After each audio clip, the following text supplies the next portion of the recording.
लोग हैं उस्मान, ये समाज पार्टी के लोग हैं और ये इनका कहना है कि योगी की सरकार हो या किसी की भी सरकार हो, हाँ चलती हमारी है। वो दोनों को हमें हमारे साथ गलत काम करा और उनके पास चाकू था, उससे हमारे शरीर पर ऐसी जगहों कुछ बहुत गलत गलत निशान भी बनाए, बहुत चोटें लगी हुई भी हैं, हमारे बहुत निशान लगे हुए हैं। आज आखिरी बार गए, अगर कुछ काम होता है तो ठीक है, ना तो फिर हमारे पास दो ही रास्ते हैं, या तो हम अपना गांव छोड़ देंगे या फिर हम ये दुनिया छोड़ देंगे। दो युवतियों ने लगाया गांव के 4 लोगों पर बलात्कार का आरोप, डीआईजी से लगाई न्याय की गुहार। जहां एक और बेटी बचाओ बेटी पढ़ाओ की बात होती है, वहीं बिलारी थाने के धकिया नरू गांव में ऐसा आतंक बना रखा है कि दोनों पीड़ित युवतियां गांव छोड़ने की स्थिति में आ चुकी है। बिलारी थाने में उनकी कोई रिपोर्ट दर्ज नहीं की गई, बल्कि उन्हीं के परिवार वालों पर मुकदमा लिखवा दिया गया है। पीड़िता के अनुसार आरोपी, जो कि समाजवादी पार्टी के नेता हैं, खुलेआम धमकी दे रहे हैं कि सरकार बीजेपी की है लेकिन सिस्टम तो हमारा है। आतंक का यहाँ तक आलम है कि उनमें एक नाबालिग युवती ने तो अपनी हाई स्कूल की पढ़ाई भी छोड़ दी है। पीड़िता का कहना है कि आरोपी उसकी छोटी बहन को स्कूल जाते समय रास्ते में बार बार रोककर बदतमीजी करते थे। बार बार थाने के चक्कर लगाने के बाद पुलिस ने उन युवतियों द्वारा दिया गया शिकायती पत्र नहीं लिया, बल्कि उन्हीं को थाने से भगा दिया। बताते चले, बुधवार को 2 बहनें अपनी मां के साथ डीआईजी कार्यालय पहुंची और एक शिकायती पत्र दिया, जिसमें बताया गया कि एक 19 वर्षीय, जो कि ग्राम धकिया नरू थाना बिलारी की निवासिनी, बहुत ही गरीब असहाय व्यक्ति की पुत्री है। इसी का फायदा उठाकर उस्मान पुत्र अख्तर अली, शाहरुख खान पुत्र शेर अली, अफजाल पुत्र आरिफ ने 14 मई 2025 की रात्रि को घर में घुस आए और बारी बारी से बलात्कार किया। वहीं उस्मान ने कहा, तेरी नाबालिग बहन के साथ मेरा भाई रिजवान कई बार बलात्कार कर चुका है। पीड़िता ने कहा, ये लोग समाजवादी पार्टी के नेता है। इतना ही नहीं, उपरोक्त लोगों ने हमारी अश्लील वीडियो बना ली है और वीडियो वायरल करने की धमकी लगातार दे रहे हैं। पुलिस थाने में हमारी शिकायत भी दर्ज नहीं हुई। थक थका कर परेशान होकर आज डीआईजी रेंज मुरादाबाद को शिकायती पत्र देकर इंसाफ की मांग की है। पीड़िता ने कहा कि यदि हमारी सुनवाई यहाँ भी नहीं होती है तो हमारे पास मरने या गांव छोड़ने के अलावा कोई रास्ता नहीं है। बताते चले कि इसी प्रकार का एक मामला काफी दिनों पहले कुंदरकी थाने में भी हुआ था, जिसमें युवती की सुनवाई न होने पर युवती द्वारा आत्महत्या कर ली गई थी।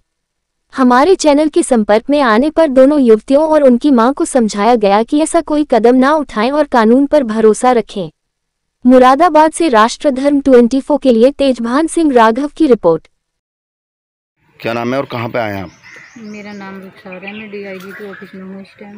अच्छा, क्या है मामला? मामला ये है कि जो मेरी छोटी बहन थी अफसा, उसके साथ उस्मान ने, कितनी उम्र है उनकी?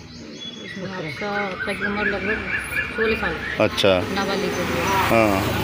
उसके साथ गलत काम करा था मेरी छोटी बहन के साथ, और जो वो हाई स्कूल की पढ़ाई कर रही थी उसके पेपर भी नहीं देने दिए। और क्या क्या, मैं अब जब हमने इससे पूछताछ करी तो इसने हमें पहले तो बताया नहीं। जब बाद में मुझे इसने बताया तो मैं घर पे अकेली थी। 14 तारीख थी उस दिन। मैं घर अकेली थी। जब घर पे अकेला देख के ये उस्मान और रिजवान भी है, ये घर पे देख के 4 जने मेरे घर में घुस गए। मुझे अकेला देख के मेरे साथ इन्होंने गलत काम करा। और जब ये मेरे माँ बाप खेत पे से वापस आए, मेरे माँ बाप खेत पे गए थे कुछ काम करने के लिए, जब ये शाम के टाइम वापस आए तो इन लोगों ने मेरे बहन को, छोटी वाली को मेरे सामने खींच के घर वालों के सामने सबके अंदर बंद कर लिया। और अंदर बंद करने के बाद में हम दोनों बहनों के साथ बहुत बदतमीजी की, गलत काम भी करा और घर वालों के सामने कपड़े भी उतार दिए, हमारे नंगा कर दिया हम दोनों बहनों को बिल्कुल। और फिर साथ में एक चाकू लेके ना हम दोनों बहनों के शरीर पे मेरे घाव बना दिए, मेरे निशान बना दिए। बहुत गहरे गहरे निशान थे, काटने के भी और चाकू के भी गहरे निशान थे। ठीक है, मैं हमारा मुँह बंदी कर दिया और दोनों बहनों के हाथ पीछे को बांध दिए। और जब हम घर वाले मेरे कुछ ये कह रहे थे तो मैंने कहते गलत काम करने के लिए, तो ये क्या, मैं घर वालों को मारने की धमकी दे रहे थे कि हम जान से मार देंगे तेरे माँ बापों को अगर किसी से कुछ कहा तो। अपने पापा को घर से मार भगा देंगे और तुम लोगों को जान से मार के पता कर देंगे, पता भी नहीं चला देंगे। क्या इसकी शिकायत अपने स्थानीय थाने में करी क्या? हम बिलारी थाने में शिकायत करने गई थी, हम रिपोर्ट कराने गए थे तो हमारी रिपोर्ट नहीं लिखी बिलारी थाने वालों ने। हम पहले पहुंच गए थे वहाँ पे, लेकिन उन्होंने और कितनी शिकायतें कर चुके हैं तब भी कार्रवाई नहीं? हम बराबर गए थे बिलारी थाने। अच्छा। पूरा दिन रात के 1-1 बजे तक बैठे रहे वहाँ पे, लेकिन कोई भी हमारी शिकायत कुछ नहीं करी। और वो जो हमारे जो दुश्मन थे वो हमसे बाद में आए, लेकिन उनकी रिपोर्ट हमसे पहले लिखी। हमारी कोई कार्रवाई आज तक नहीं हुई है। ठीक। और बार बार हमें यही धमकी दे रहे हैं कि अगर कहीं भी जाके बताया तुमने किसी को भी तो हम तुम्हारे माँ बापों को जान से मार देंगे, अगर किसी से पुलिस वाले से या किसी भी लोगों से बताया तो। और वो जो लोग हैं दुश्मन जो हमारे वो नेताओं के साथ रहते हैं, तो वो हमें इस चीज़ की बार बार धमकी देते हैं कि हम नेता लोगों के साथ रहते हैं, हमारा कोई भी पुलिस वाला या कोई भी बड़ा आदमी हमारा कुछ नहीं बिगाड़ सकता। और समाजवादी लोग हैं वो कोई भी कुछ नहीं कर सकता।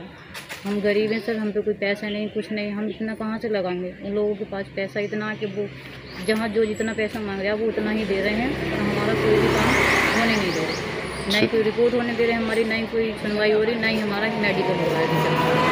ठीक। मेडिकल भी कराने की कोशिश करी हमने, मेडिकल भी करा, सपा नेताओं के साथ रहते हैं वो, जैसे लोग कहते हैं उनसे वो वैसे ही करा रहे हैं, और हम पे झूठा इल्ज़ाम लगवा दिया, मुकदमा हमारे फैमिली पे करवा दिया, सारी गवाही जो वो, और जो लड़ाई करी थी हमारे घर आके, लेकिन उन लोगों ने अपने घर की लिखवाई है। ठीक। कौन सा थाना लगता है? बेलारी थाना। आज कहाँ पर आए हैं आप? आज तो हम कचहरी आए हैं। और इस समय DI साहब? DIG के पास हैं। अच्छा, तो क्या है, क्या मामला है आपका? हमारा मामला ये है, पहले तो मेरी लड़की को टॉर्चर करते थे, वो उनने गुमसुम रही, उनने बता के न दिया। बाद में उसके साथ में बलात्कार किया।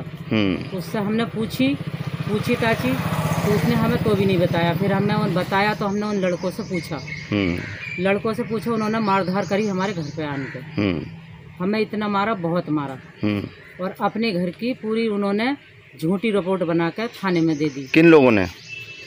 कौन है आरोपी? कौन? अख्तर मुल्ला जी के लड़के। क्या नाम है? आरिफ, उस्मान, रिजवान, सलमान। अच्छा, क्या जाल।